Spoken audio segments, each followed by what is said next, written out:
Stock market 101 के first part में हमने समझा था बेसिक्स ऑफ शेयर मार्केट, जैसे शेयर क्या है, शेयर मार्केट क्या है, शेयर मार्केट काम कैसे करता है, शेयर मार्केट में अप्स एंड डाउन्स कैसे आते हैं। ये वीडियो उसी का सेकंड पार्ट होने वाला है और इस वीडियो में हम लोग बात करेंगे डीमैट अकाउंट के बारे में, जो किसी भी शेयर को खरीदने या फिर बेचने के लिए इस्तेमाल किया जाता है। हम लोग देखेंगे कि डीमैट अकाउंट क्या होता है, इसे कैसे ओपन करना होता है और कुछ पॉपुलर स्टॉक ब्रोकिंग प्लेटफॉर्म्स के प्रोज और कॉन्स के बारे में भी हम लोग बात करेंगे। पहले एक छोटा सा रिकैप देता हूँ आपको कि आपको अपना पैसा इन्वेस्ट करना जरूरी क्यों है। आज के इस इकोनॉमिक क्लाइमेट में स्टॉक मार्केट इन्वेस्टमेंट काफी ज्यादा इंपॉर्टेंट है, क्योंकि इन्फ्लेशन, कॉस्ट ऑफ लिविंग काफी ज्यादा बढ़ रहा है।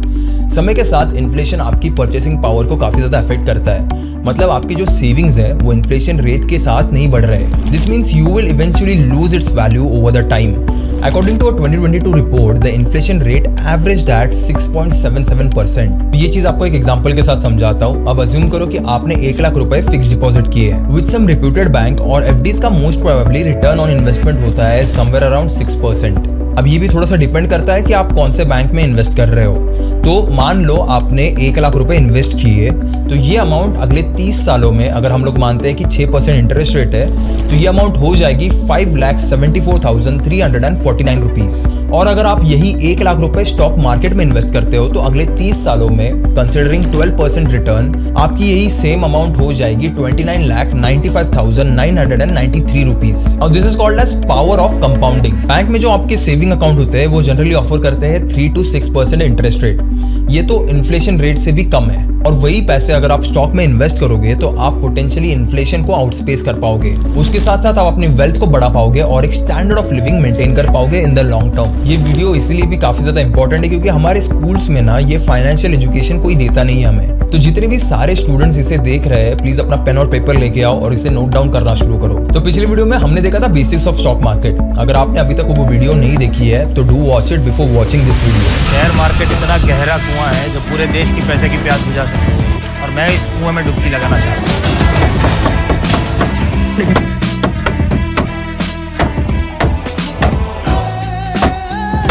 सबके सिलेबस में एक सब्जेक्ट कॉमन होता है, प्रॉफिट, और वो मेरा फेवरेट सब्जेक्ट है।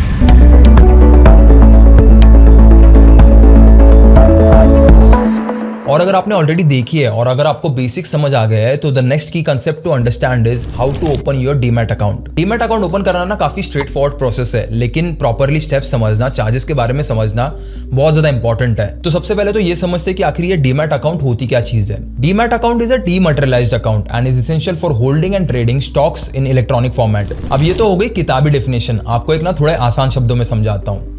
डीमैट अकाउंट को आप ऐसा मान लो कि वो एक बैंक अकाउंट जैसा है, लेकिन पैसे के बजाय ये shares, bonds, mutual funds hold करता है। पहले अगर आपको शेयर्स खरीदने होते थे, एग्जांपल के लिए आपको बताता हूं कि टाटा मोटर्स जैसे कंपनी के शेयर खरीदने हैं, तो आपको आपकी ओनरशिप उन्हें प्रूफ करने के लिए पेपर सर्टिफिकेट रखना पड़ता था। पर जब ये डीमैट अकाउंट आया तो ये झंझट नहीं रही। आप आसानी से आपके शेयर्स, म्यूचुअल फंड्स ओन कर सकते हो और उनके बारे में जान सकते हो डिजिटली वाया डीमैट अकाउंट। आपको अगर याद होगा तो बैंक में पापा पासबुक प्रिंट करवाने लेके जाते थे टू सी ट्रांजैक्शंस, राइट? लेकिन अब उसकी जरूरत नहीं है क्योंकि हमारे सारे ट्रांजैक्शंस बैंक के ऐप के थ्रू डिजिटली हमें दिख जाते हैं। We don't need any kind of paper proofs right now. Demat account को भी आप वैसा ही समझ लो, आप डिजिटली सारे शेयर्स बाय, सेल और होल्ड कर सकते हो। जब आप किसी भी कंपनी के स्टॉक्स खरीदते हो ना तो वो आपके डीमैट अकाउंट में आते हैं और वहां से आप उन्हें इजीली मैनेज कर सकते हो। आपको कोई भी टाइप के फिजिकल पेपर डॉक्यूमेंट संभालने की कोई जरूरत नहीं होती। अब आपको समझ गया कि आखिर ये डीमैट अकाउंट होती क्या चीज है, तो आप समझते हैं कि डीमैट अकाउंट को ओपन कैसे करना है। सबसे पहले तो चीज आपको करनी है, that is choosing a depository participant. Depository participant एक एंटिटी होती है जो NSDL, national security depository limited, और CSDL, central depository service limited जैसे डिपॉजिटरीज के साथ रजिस्टर होती है। NSDL बेसिकली एक ऐसी ऑर्गेनाइजेशन है जो लोगों को अपने शेयर्स और अलग अलग फाइनेंशियल सिक्योरिटीज को इलेक्ट्रॉनिक फॉर्म में रखने में मदद करती है। इसे आप ऐसे मान लो कि एक डिजिटल लॉकर की तरह काम करता है, जहां पे आप अपने स्टॉक्स, बॉन्ड्स और म्यूचुअल फंड्स को सेफली रख सकते हो। जब भी आप किसी कंपनी के शेयर्स खरीदते हैं तो आपको पेपर सर्टिफिकेट्स की जगह आपकी ओनरशिप की जानकारी NSDL में डिजिटली स्टोर करनी होती है। इससे बाइंग, सेलिंग फास्ट और काफी ज्यादा सेफ बन जाती है और ये रेगुलेट होती है SEBI, Securities and Exchange Board of India के द्वारा, to ensure the security of your investments. Many banks, stock brokers and financial institutions act as a depository participant. कुछ काफी ज्यादा पॉपुलर डीपीज है जिनके नाम तो आपने सुने ही होंगे, जैसे ज़ीरोधा, अपस्टॉक्स, एंजल वन, और कुछ ट्रेडिशनल बैंक्स भी आती है जैसे HDFC और ICICI। उसके बाद दूसरी स्टेप आती है fill out the application form. एक बार आपने अपना डीपी चूज कर लिया तो उनकी वेबसाइट पे या फिर उनके ऐप पे जाकर आपको आपका डीमैट अकाउंट ओपनिंग का फॉर्म भरना है। ये यूजुअली ऑनलाइन ही हो जाता है, आपको नेसेसरी इन्फॉर्मेशन बस फिल करनी है और कुछ रिक्वायर्ड डॉक्यूमेंट्स को सबमिट करना है। आप समझते कि ये रिक्वायर्ड डॉक्यूमेंट्स आखिर होते क्या क्या है। सबसे पहला डॉक्यूमेंट तो जो आपको लगेगा that is proof of identity, Aadhaar card, pan card, passport, voter ID या फिर ड्राइविंग लाइसेंस। पैन कार्ड यहाँ पे काफी ज्यादा मैंडेटरी है while opening a demat account in India. उसके बाद दूसरी चीज जो आपको लगेगी that is proof of address. आपकी जो रीसेंट यूटिलिटी बिल रहेंगे जैसे इलेक्ट्रिसिटी बिल हो गया या फिर बैंक स्टेटमेंट हो गए या फिर कोई भी टाइप का आइडेंटिटी प्रूफ जहाँ पे आपका एड्रेस मेंशन्ड हो वो चल जाएगा। उसके बाद तीसरी चीज जो आपको लगेगी that is bank account proof. आपको बैंक स्टेटमेंट सबमिट करने हैं for linking your demat account with your bank account. And last thing which is needed is passport size photographs. Typically 2 passport size photograph लगते हैं, आप चाहो तो upload भी कर सकते हो। अब उसके बाद आगे प्रोसेस में आता है इन पर्सन वेरिफिकेशन। वैसे तो इन पर्सन वेरिफिकेशन ऑनलाइन ही हो जाता है थ्रू वीडियो कॉल, जहां पे आपको बस आपके डॉक्यूमेंट्स दिखाने हैं आपकी आइडेंटिटी को वेरीफाई करने के लिए। ये भी डिपेंड करता है कि आप कौन सा डीपी चूज कर रहे हो। सम डीपीज में require a physical visit to their office for IPVs। उसके बाद आपको अपने डीपी डिपॉजिटरी पार्टिसिपेंट के साथ एक एग्रीमेंट साइन करना होता है। इसमें सारे सर्विसेज के टर्म्स एंड कंडीशंस लिखे होते हैं about your rights and obligations of the DP. या तो मैं कहूंगा कि यार पैसे के मामले में ना कोई भी जल्दबाजी मत करना, अच्छे से अपने टर्म्स एंड कंडीशंस को पढ़ो, समझो और फिर ही साइन करो।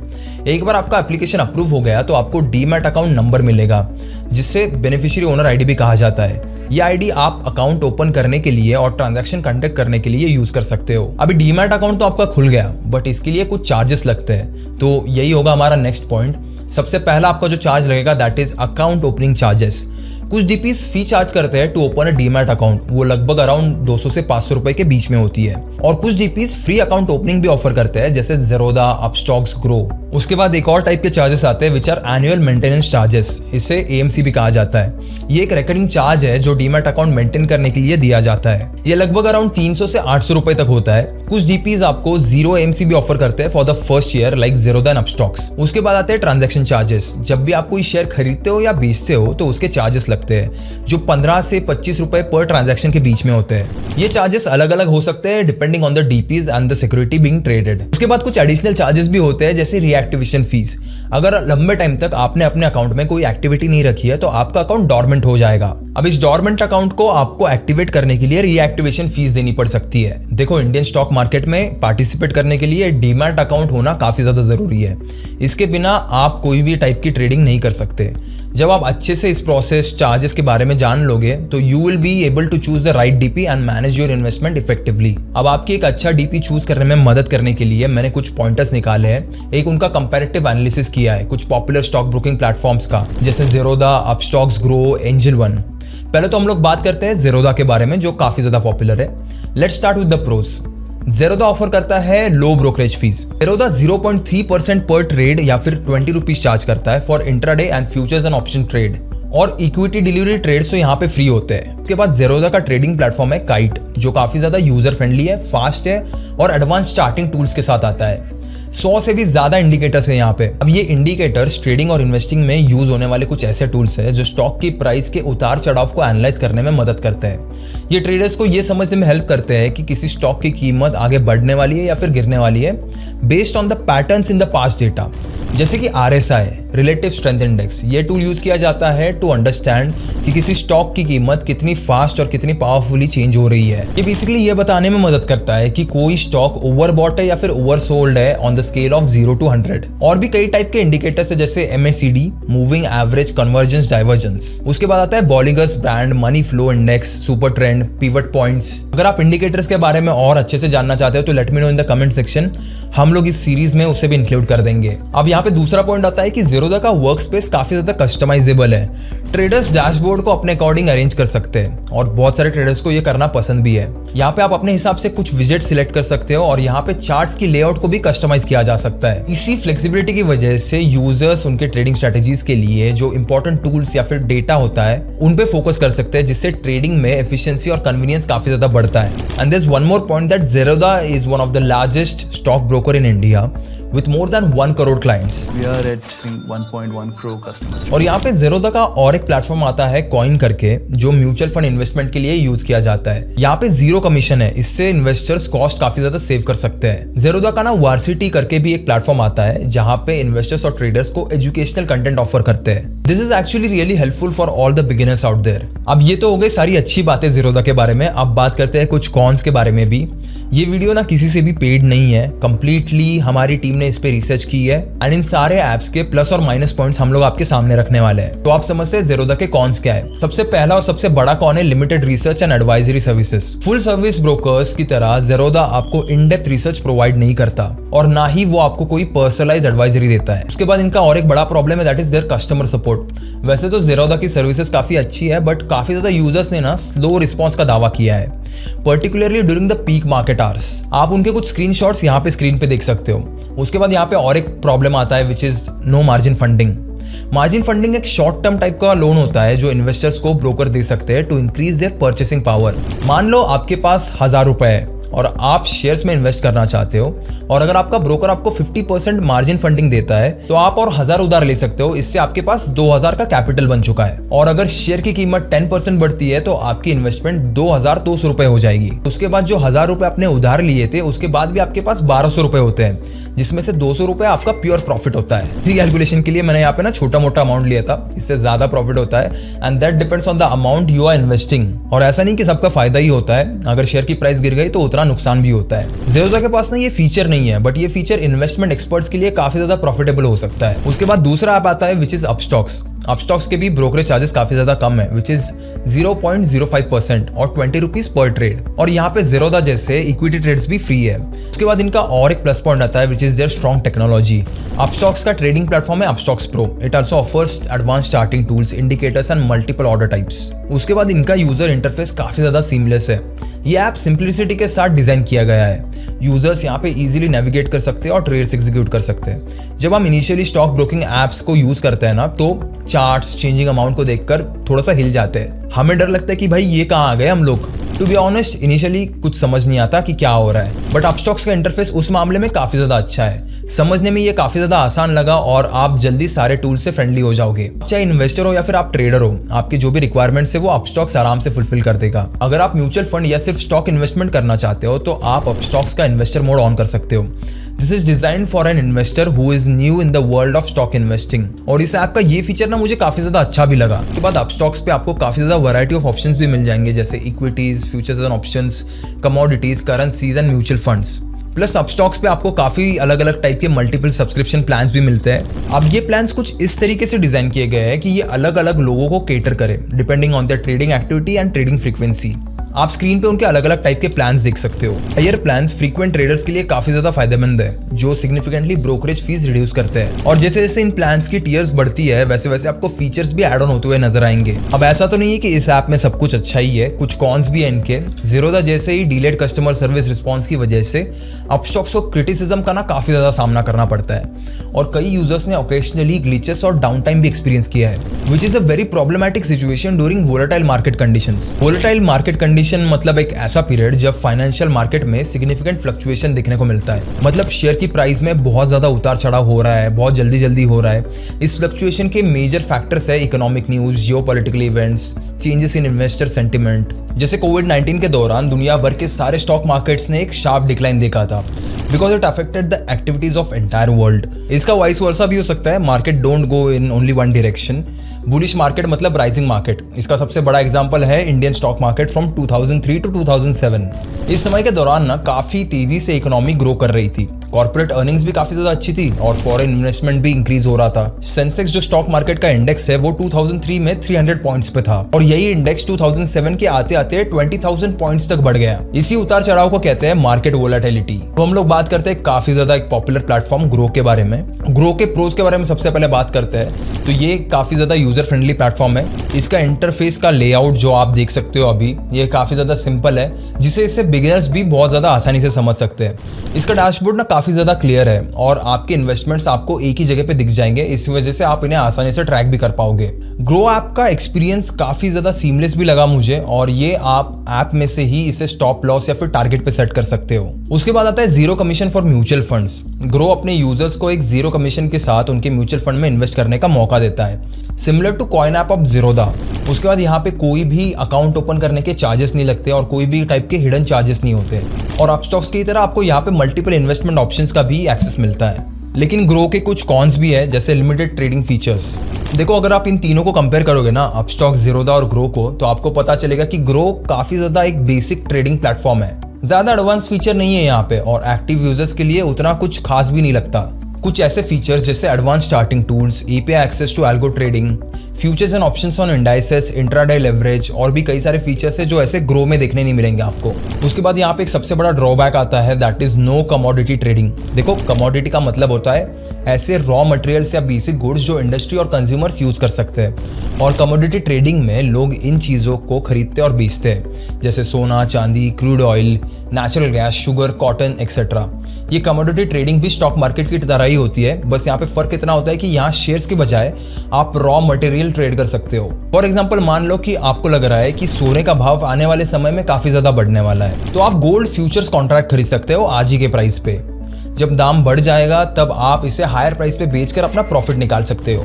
लेकिन ग्रो यहाँ पे कमोडिटी ट्रेडिंग ऑफर ही नहीं करता, which actually limits options for investors interested in the asset class. उसके बाद यहाँ पे इनका कस्टमर सपोर्ट भी थोड़ा बाकियों की तरह प्रॉब्लमैटिक ही है। पीक आवर्स में ऐप काफी ज्यादा स्लो हो जाता है, इससे बाय और सेलिंग प्रोसेस में काफी ज्यादा गड़बड़ हो जाती है। अब इसी चीज के मैं कुछ स्क्रीनशॉट्स भी और ट्वीट्स भी अटैच कर दूंगा यहाँ पे, ताकि आपको पता चले कि लोगों के रिव्यूज क्या है इस ऐप के बारे में। उसके बाद हमारा फोर्थ स्टॉक ब्रोकर है Angel one. Angel One discount broking के साथ साथ फुल सर्विस ब्रोकरेज मॉडल भी ऑफर करता है। ये दोनों ना स्टॉक मार्केट में ट्रेड करने के लिए ब्रोकर्स के मॉडल होते हैं, लेकिन इनके बीच काफी ज्यादा फर्क होता है। पहले समझते हैं डिस्काउंट ब्रोकिंग मॉडल। ये ब्रोकर सिर्फ एक प्लेटफॉर्म प्रोवाइड करते हैं जहां आप खुद स्टॉक्स से, कमोडिटीज से या म्यूचुअल फंड्स में इन्वेस्ट कर सकते हो। इनका फोकस सिर्फ बाइंग और सेलिंग पर होता है, ज्यादा सर्विसेज यहाँ पे आपको नहीं मिलती। इनके चार्जेस यानी ब्रोकरेज फीस काफी ज्यादा कम होती है, क्योंकि ये आपको एडवाइजरी सर्विसेज, रिसर्च रिपोर्ट्स या पर्सनल असिस्टेंस नहीं देते। फॉर एग्जाम्पल, मान लो आपको सिर्फ ट्रेडिंग करना है, आपको किसी से कोई एडवाइस नहीं चाहिए। आप एक ऐप डाउनलोड करते हो जैसे ज़ीरोधा या फिर अपस्टॉक्स, और उसी से खुद से स्टॉक खरीदना या फिर बेचना शुरू कर देते हो। इसे डिस्काउंट ब्रोकरिंग कहते हैं। और वही दूसरी तरफ फुल सर्विस ब्रोकरेज मॉडल में ब्रोकर्स आपको बाइंग और सेलिंग के साथ साथ advisory, research reports, portfolio management, financial planning और भी कई सारे अलग अलग सर्विसेज प्रोवाइड करते हैं। और इसी वजह से इनका ब्रोकरेज चार्ज भी ज्यादा होता है, क्योंकि आपको ये लोग इन डेप्थ गाइडेंस प्रोवाइड कर रहे हैं और काफी ज्यादा पर्सनल अटेंशन भी प्रोवाइड करते हैं। फॉर एग्जाम्पल, मान लो आप स्टॉक मार्केट में काफी नए हो और आपको स्टॉक्स खरीदते या फिर बेचते वक्त थोड़ा सा गाइडेंस चाहिए, तो एंजल वन जैसे ब्रोकर आप चूज कर सकते हैं। ये ब्रोकर्स आपको बताते हैं कि कौन सा स्टॉक खरीदना चाहिए, या आपको ये भी बताते हैं कि कैसे लॉन्ग टर्म पोर्टफोलियो बनाने हैं और कैसे आपके फाइनेंशियल प्लान्स भी सेट करने हैं। लेकिन इनके ब्रोकरेज चार्जेस काफी ज्यादा हाई होते हैं। तो एंजल वन एक ऐसा प्लेटफॉर्म है जो दोनों तरह के ब्रोकरेज सर्विसेज प्रोवाइड करता है। उसके बाद यहाँ पे काफी ज्यादा अलग अलग वाइड रेंज ऑफ प्रोडक्ट्स भी होते हैं। बाकी प्लेटफॉर्म्स की तरह ही Angel One equities, futures and options, commodities, currencies, mutual funds, insurance भी ऑफर करता है, making it a very comprehensive financial services platform. उसके बाद आता है एंजल ब्रोकिंग ऐप। ये स्मार्ट रिकमेंडेशंस जैसे एआई बेस्ड इनसाइट्स और एडवांस चार्टिंग टूल्स प्रोवाइड करता है। इससे आपकी ट्रेडिंग में काफी ज्यादा हेल्प भी हो सकती है। ये एक एक्सपीरियंस्ड और बिगिनर ट्रेडर दोनों के लिए काफी ज्यादा सही फीचर है। उसके बाद आता है margin funding. Angel One provides margin funding for equity delivery trades. जैसे हमने वीडियो में पहले बात की थी, मार्जिन फंडिंग इन्वेस्टर के लिए काफी हेल्पफुल फीचर है, लेकिन यहाँ पे भी कुछ ना कुछ प्रॉब्लम्स है, जैसे हायर ब्रोकरेज फीस।